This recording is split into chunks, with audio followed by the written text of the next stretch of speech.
আসসালামু আলাইকুম দর্শক ভাই বোনেদের কাছে আমার অনুরোধ যে দেখুন আমাদের ধর্ম আমাদেরকে পালন করতে হবে। আমাদের নামাজ সালাত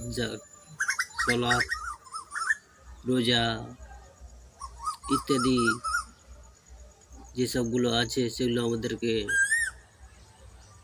পালন করতে হবে, যেহেতু আমাদের সৃষ্টি করেছেন যে সৃষ্টিকর্তা, তার কাছে আমাদেরকে যেতে হবে,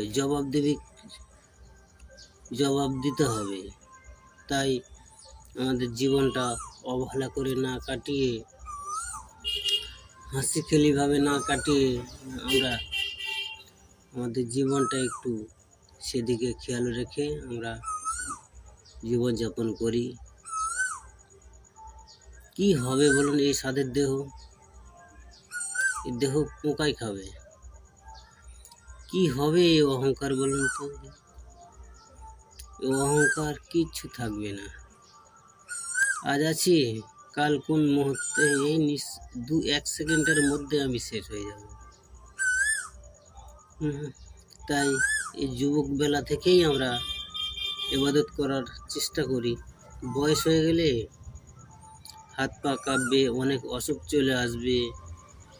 আমি ঠিকমতো দুয়া সূরা ঠিক করতে পারবো না, আমার নামাজ ঠিকমতো হবে না, আমি মসজিদে যেতে পারবো না, অনেক সমস্যা দেখা দেবে।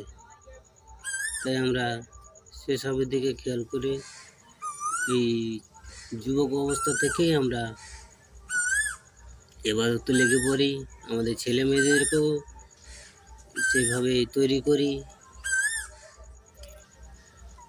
কোনো উপায় নেই। সকলেই যদি আমরা এগুলো বুঝতে থাকি, সকলেই যদি আমরা এগুলো করি, তাহলে আমাদের জীবনটা খুব সুন্দর হয়ে যাবে। আমাদের জীবনে কোনো রকমের বাধা থাকবে না।